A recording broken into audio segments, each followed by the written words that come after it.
Hello दोस्तों, welcome to my channel. और आज हमारी वीडियो में का टॉपिक आईसीएसई क्लास 10 मैथ्स का फर्स्ट चैप्टर है जीएसटी। उसका मैंने एक्सरसाइज फर्स्ट का पहला क्वेश्चन लिया हूँ यहाँ पर। और क्वेश्चन क्या बोल रहा है, for the following transaction with in Delhi. Delhi के अंदर ट्रांजेक्शन हो रहा है, मतलब स्टेट के अंदर हो रहा है, ठीक है।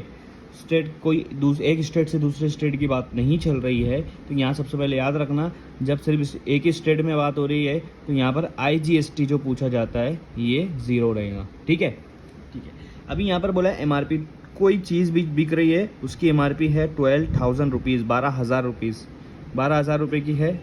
लेकिन दुकान वाले ने उस पर डिस्काउंट रखा है 30%। किस पर कितना रखा है? 30%। अब उन्होंने पूछा है कि इसका डिस्काउंट कितना होगा प्राइस में, रुपीज़ में। तो 30% डिस्काउंट होगा किस पे? एमआरपी पर। किस पे होगा? एमआरपी पे होगा 30%। 30% मल्टीप्लाई बाय एमआरपी है आपका 12,000। अब परसेंटेज तो डायरेक्ट मल्टीप्लाई नहीं होगा, इसलिए परसेंटेज को हटाना पड़ेगा। तो 30 डिवाइड बाय 100 हो जाएगा, परसेंटेज हट जाएगा, नीचे 100 आ गया तो 12,000 से मल्टीप्लाई कर दो। यहाँ पर आपको डिस्काउंट मिल जाएगा। कैसे मिलेगा? ये 0 कैंसिल, ये 0 कैंसिल। कितना बच रहा है? 1200 बच रहा है। 1200 मल्टीप्लाई बाय 3, 1200 मल्टीप्लाई बाय 3 कितना होगा?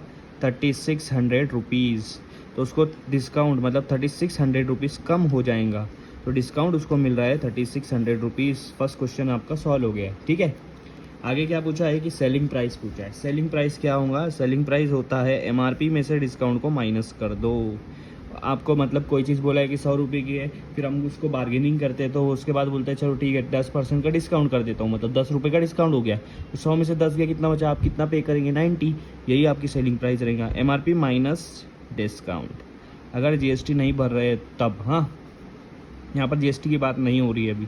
तो 12,000 में से अगर मैंने 3600 माइनस कर दिया, मुझे मिलेगा 8400 रुपीज़। क्या मिलेगा? 8400 रुपीज़। ये सेकंड क्वेश्चन सॉल्व हो गया, आपको मिल गया यहाँ पर सेलिंग प्राइस। अब पूछा है सीजीएसटी क्या है, एसजीएसटी क्या है, ठीक है। तो मैं आपको बताता हूँ, सीजीएसटी और एसजीएसटी सेम होता है।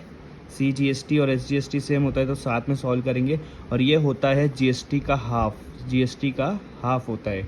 तो जीएसटी 18% है, तो ये होगा 9%। सीजीएसटी एसजीएसटी कितना होगा? 9%। लेकिन हमको यहाँ पर रुपीज़ में चाहिए, परसेंटेज में नहीं चाहिए। 9% ऑन किस पे निकलेगा? जीएसटी 9% ऑन किस पे निकलेगा? मुझे बताओ, जीएसटी हमारा किस पे निकलेगा? जो सेलिंग प्राइस होती है उस पे जीएसटी निकलता है, ठीक है। तो यहाँ पर 9% on selling price. Selling price कितना है? 9 डिवाइड बाई 100। परसेंटेज को हटाने के लिए 100 से डिवाइड कर दिया, multiply selling price 8400। 2 0 cancel, 2 0 cancel. 84 multiply by 9 कितना होगा? 840 माइनस 756 रुपीज़। कितना हो रहा है? 756 रुपीज़। तो यहाँ पर सीजीएसटी और एसजीएसटी कितना आ रहा है? 756 रुपीज़। तो सीजीएसटी भी निकल गया, एसजीएसटी भी निकल गया। अलग अलग है, सीजीएसटी आपका है 756 रुपीज़ और एसजीएसटी भी आपका है 756 रुपीज़।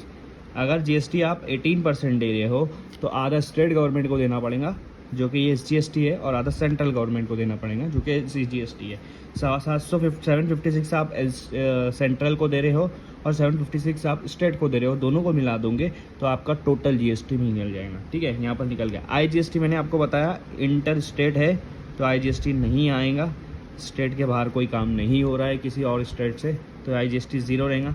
अमाउंट ऑफ बिल, अब मेन अमाउंट ऑफ बिल कितना होगा? बिल कैसे निकलेगा इसका?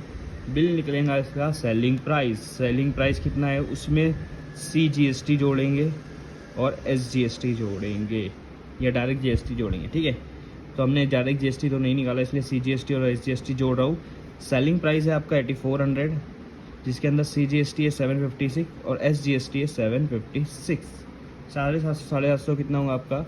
1500 होगा, और 1512। 8400 में 1500 मिलाऊंगा तो 9900 होगा, मतलब आपका आंसर आएगा 9912 रुपीज़। ये अमाउंट ऑफ बिल है उसका। सारे जीएसटी सारा डिस्काउंट निकालने के बाद, जीएसटी ऐड करने के बाद आखिरी में उसको 9,912 रुपया देना पड़ेगा ये खरीदने के लिए। ये आपका पहला क्वेश्चन सॉल्व होता है।